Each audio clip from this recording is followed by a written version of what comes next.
Think about the most valuable feedback you've ever received, or that question that really helped you solve a problem by thinking both objectively and different. Was there some level of discomfort at first?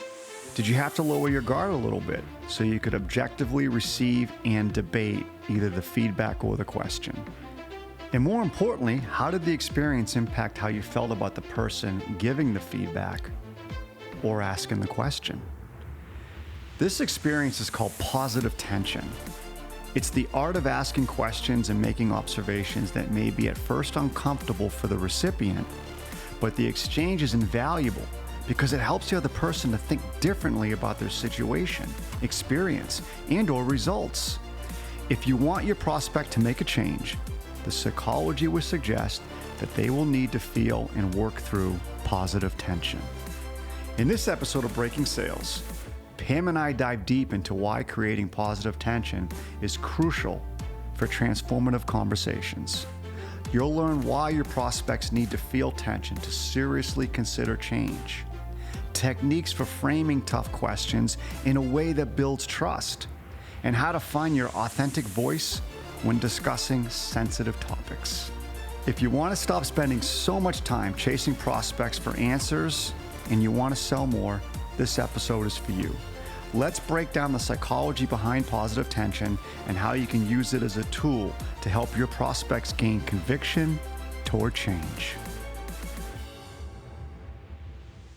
Pam, today I want to talk about positive tension. And I know we could do a lot of work on this in an episode, and we will. We'll do a deep dive. But really, if you think about what a sales professional does, whether advisor, consultant, or whatever it is, right?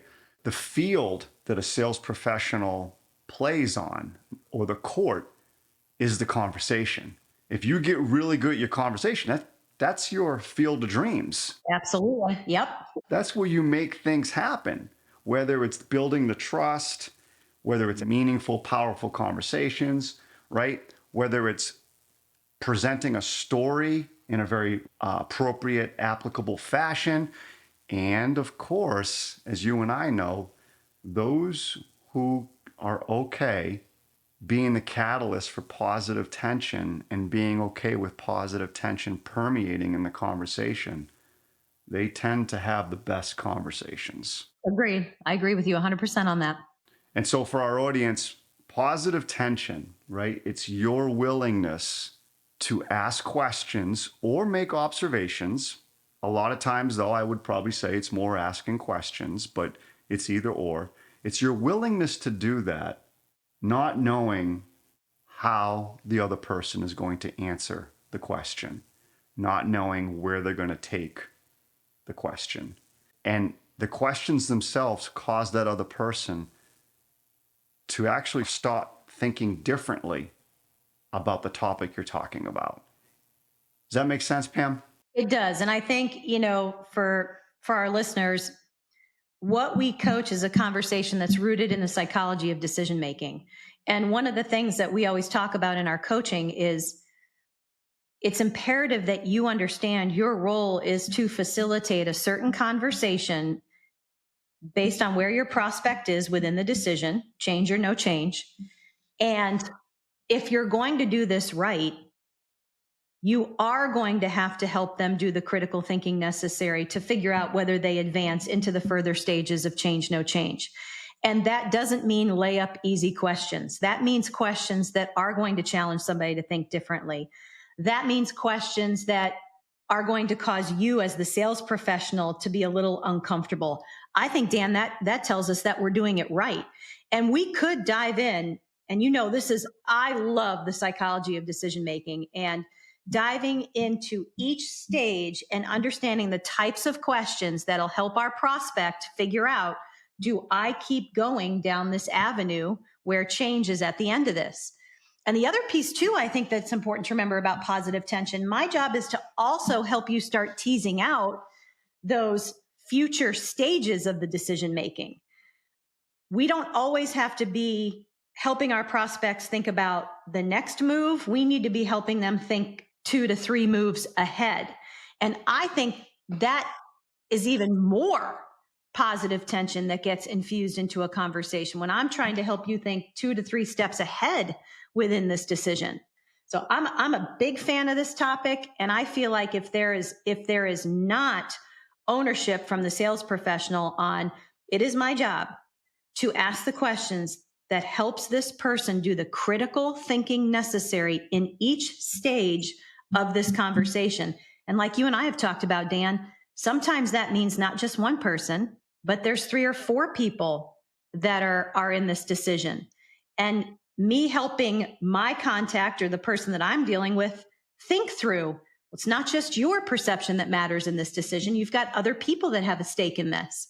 Let's also help think about how they might think about this.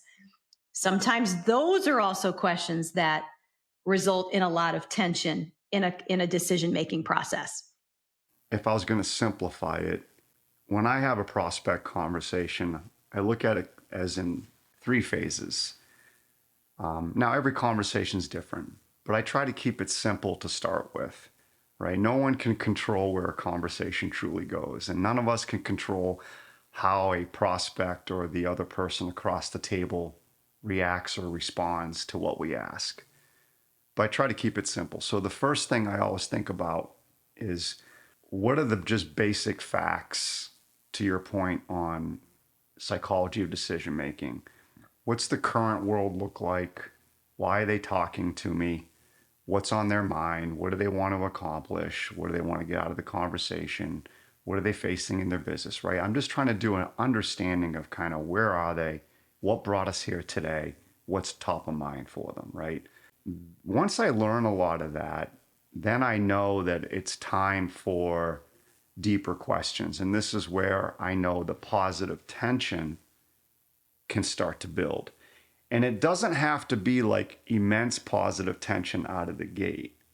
But the positive tension is when I ask a question, tell me how you see that playing out. That could cause positive tension because that person may have understood where they are. They may be looking at the facts of where they are, but that's no guarantee that they've thought through how this plays out 6 and 12 months down the road for them still. They're just maybe caught in the moment. Agreed. But when you start asking them, hey, how is this going to play out? How do you see this playing out? Right there, you're starting to create positive tension. It's positive because you want the prospect to be thinking about, how is this going to play out for me? Have I truly spent time thinking about this? Have I been honest with myself about how I've been thinking about this? And that's just a big moment right there. But again, I want our audience to understand that positive tension is not a move. It's not a manipulation. Just by asking a human being how they start to see something play out, what do they think a risk might be, or what do they think a gain might be? What do they think they might be missing? You're starting to help someone create that tension because there's no guarantee they've thought about these answers prior to you asking the questions. Well, like we talk about, Dan, part of our role as a sales professional is to practice what allows us to be comfortable and get in that high intent, abundant mindset to be able to ask these questions. And so a lot of times we'll work with sales professionals to help them enter into those. Okay, I got a tough question to ask. I've got 2 right now who have been working very hard at giving premise before they ask these positive tension filled questions. And I love what one of them has come up with. He will say, okay, Dan, I'm going to act as if I've known you for 25 years because this next set of questions are tough for 2 people who just met. That's brilliant. It's amazing how the person on the other side of the table always reacts very positively to that. Like, okay. And it's his authentic way. My other one, he says, I'm going to act as if I'm your CEO or some level of C-suite, and what might be on my mind as a leader in this organization that I could be concerned with around this decision. Do I have your permission to ask some of those? Like, so 2 good examples of how you've got to practice the way you are going to lead in and allow yourself to be comfortable asking these positive tension filled questions.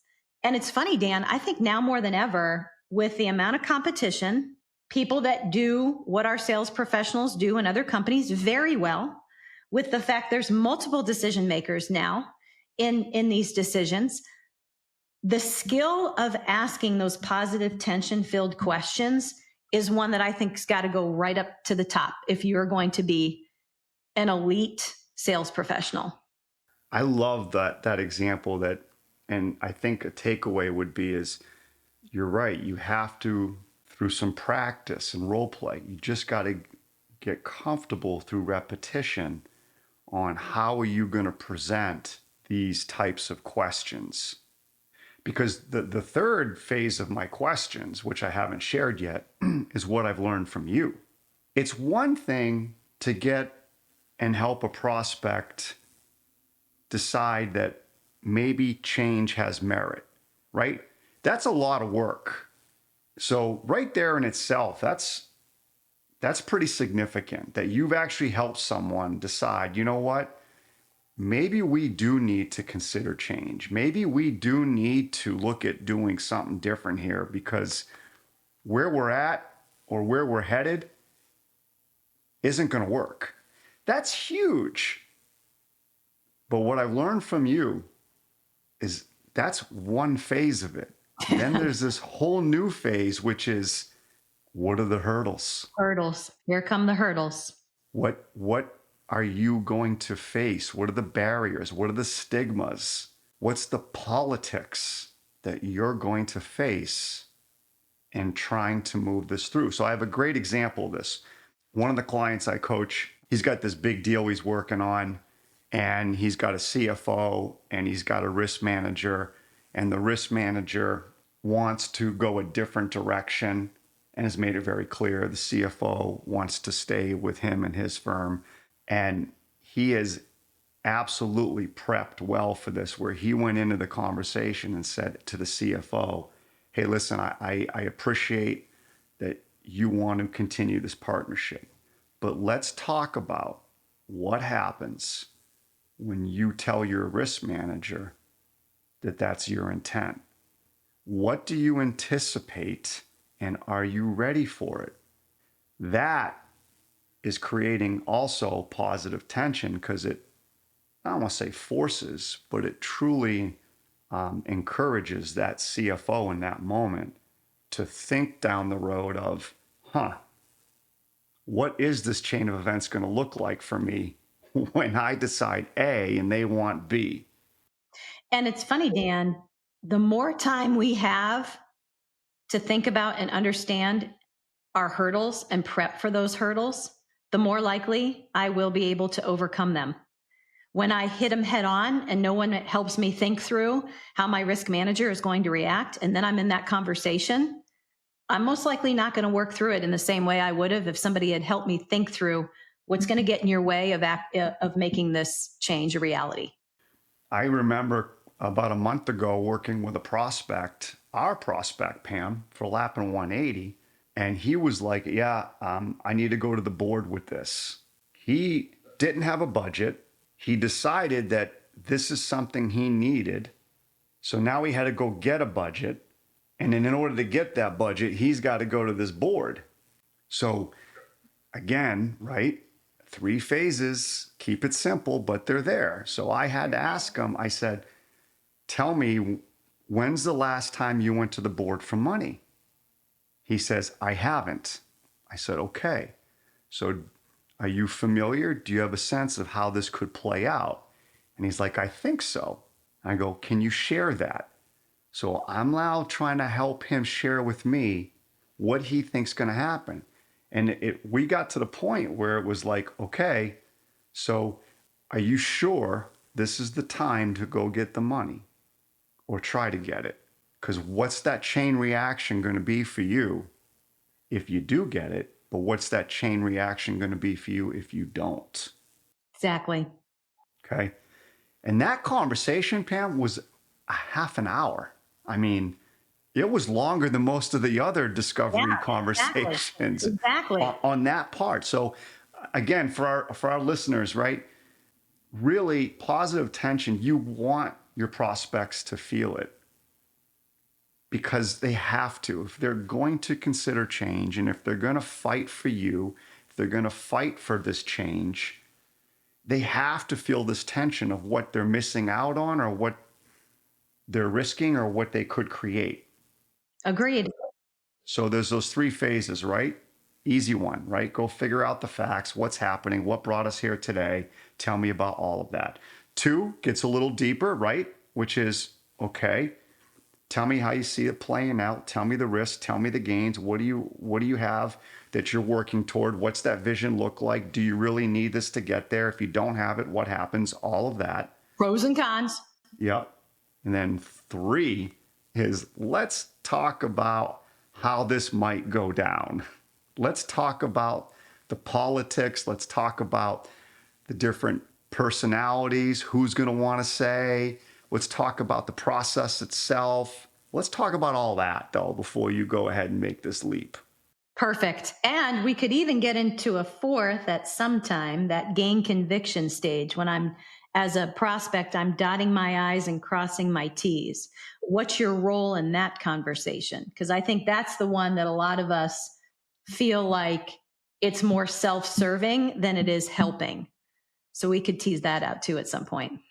You know, Pam, I don't want to be remiss here, so I got to go back. For our audience, Pam said something earlier in the discussion I thought was really good. It's called premise.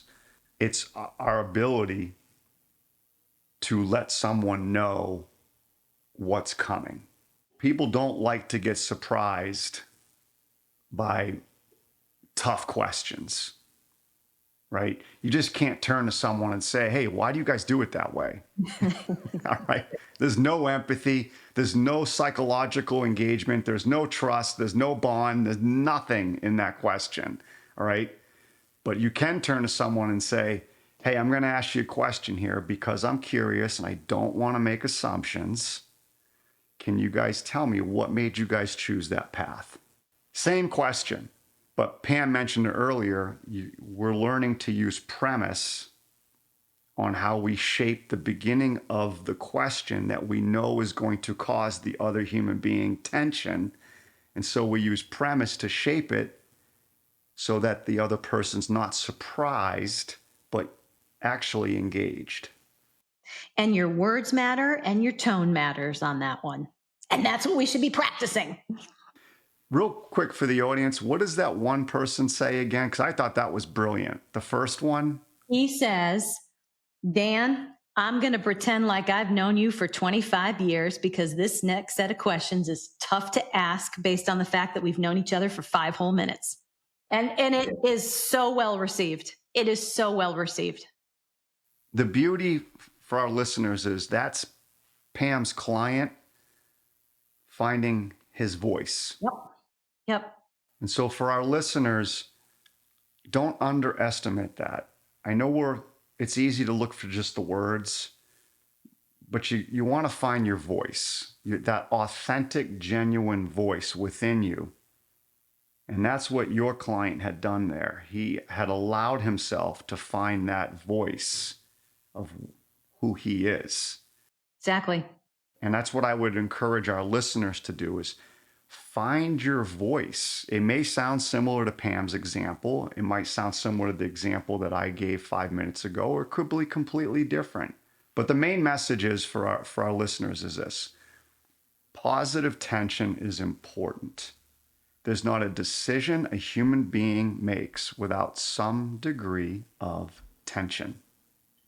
So when we think about change, going to this restaurant or going to that restaurant, right?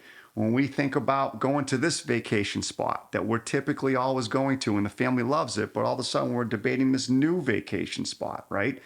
Anything. If we're thinking about, we use this sneaker, but we're going to try this sneaker. Believe it or not, in decisions as simple as that, there's still tension. For sure. Anything else, Pam, you want to add?